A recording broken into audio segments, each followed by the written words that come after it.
While we're waiting for the glue to dry and the whole rear section to take shape, we're going to start cutting in the 2-inch wide pieces that we're using for the sides. The main contour that we're going to get right on the money will be around with the T-bucket, and we're going to leave everything else high. Again, we'll sand down to the plywood, which will give us perfect contour from the 2-inch all the way across the flat surface, and then the other radius as well. I'm tracing the cardboard template that I used for the plywood onto the 2-inch foam. This is going to be an accurate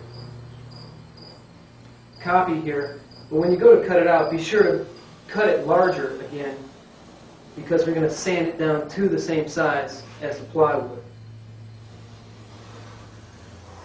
I'm using a long adjustable razor knife to cut through the 2-inch foam sheet.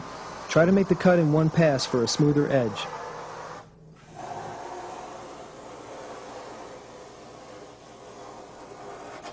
If the foam is cut completely, it will break freely away from the rest of the sheet. We're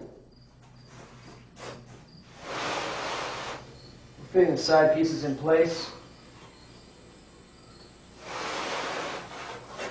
Bob is working this by trial and error to make sure that the contour matches the rear of the bucket exactly. He's got some good experience with this type of work. However, it's the same as anyone else can do it. You just take off little bits at a time until it fits and matches up perfectly. Bob's applying a good even coat of the glue.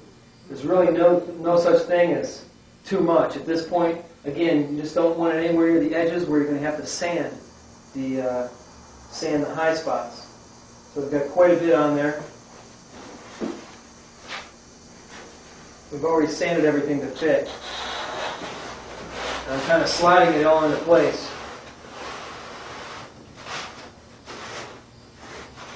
Help the glue even out.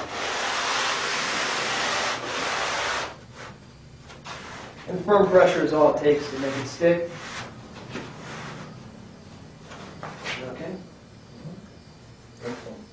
And when the glue dries, we'll just sand it with the rest of it all to contour. After the glue dries, the toothpicks must be removed so they don't obstruct the sanding operations.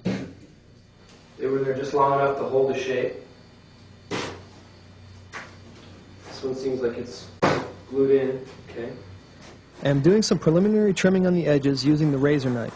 The sanding goes quickly, but any large pieces you can remove with the knife will speed things up. Do not try this in the large, broad center section. You've heard me allude to the sanding blocks throughout the whole process so far, and now I'm actually at the point where I need to use them, and I might as well show you how I made them. This was nothing more than a 1x4 that I ripped lengthwise so it would be the same width as the sandpaper. I then I made it a little bit longer, wider, so I could have some extra room to go side to side on the back, and then just screwed the leftover portion of the board with drywall screws and a little bit of glue to it. It's a perfectly flat surface. I picked through about 40 boards until I found the one I was actually going to use. Again, I don't want to have anything off or anything. That's going to be my truing surface. The second sanding block I made was just a standard, it was a 2x6, and I just took a compass with a 2-inch radius and drew that onto the board. And this is the one I'm going to use to shape the edge contours after I've already got all the rest of the foam to the shape that I'm looking for. As I begin to sand, notice that I use only a side-to-side motion. Keep the block level and work all the way across the trunk. Do not lift one side of the block to concentrate the sanding on one spot, as this will distort the contour. Position yourself wherever necessary to keep the block true. If you choose to run the block front to back, be sure both sides of the block progress absolutely evenly. When sanding the glue joints, focus the effort on the glue itself. Do not try to tip the block into the foam and gouge it.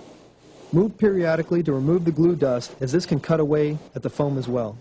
Soon the foam will be sanded flush with the plywood. You will feel the sanding block vibrate more as it tries to sand the template. Stop soon after reaching this point, as further sanding will just erode the foam near the wood, creating low spots. This occurs because foam dust trapped under the block tends to accumulate by the template and is abrasive enough itself to continue sanding in those areas. When the top is done, use the radius sanding block to shape the sides of the trunk. Work carefully, keeping the block flat, as it is very easy to gouge the surrounding foam. Continue sanding the edge until the radius block hits the plywood. Periodically check how the contour is progressing and stop when all the effort is just on the template. Drag a perfectly true steel rule evenly along the plywood looking for daylight. If there is no light, the foam is smooth and the sanding is complete. Actually, what we've decided to do at this point is to French in or recess the license plate area. We were flipping through a magazine here, just killing time, and saw that it was done on a couple cars, and now is the perfect time to do it before there's any other fiberglass skin. The next thing I need to do is continue to cut out around the plate area, and I'm going to use a straight edge to make sure that everything works out just fine. Cut all four sides this way. I'm fortunate to be able to get one hand behind the foam to press out the license plate. If access had been limited, I could have pried out the foam from the front, but it is easier to damage the foam that way. While I was trimming it, the knife got away from me, and I have some small cuts on the back side, and so before I insert this and recess the license plate, I'm just going to put a little extra glue down inside of there. So you can do quite a bit with the foam and still have it work okay for you.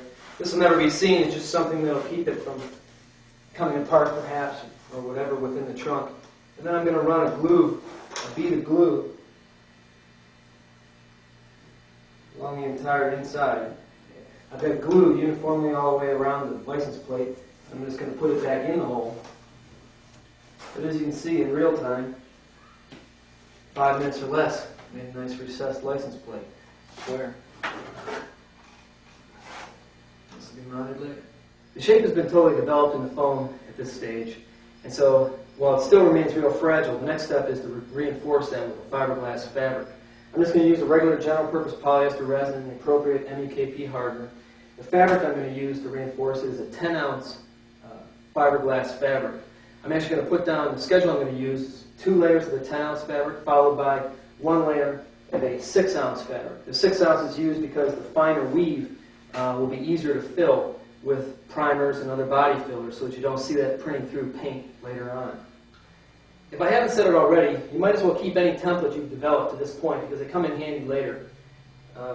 I'm going to cut the fiberglass for the sides so that I don't waste material. I'm going to follow right along the template. And again, I'm going to cut it a little bit oversized because I'm going to have it overlap where it hangs around the contour and everything like that. But I'll use the actual template. The other one I'm going to keep is the license plate template because I'm going to actually make inlays when I go to put it in the car. And so I'll pre-cut some fabric. I'm going to work on the sides first, and then I'm going to drape 1 layer of the cloth straight down over the back of it, and you'll see that next.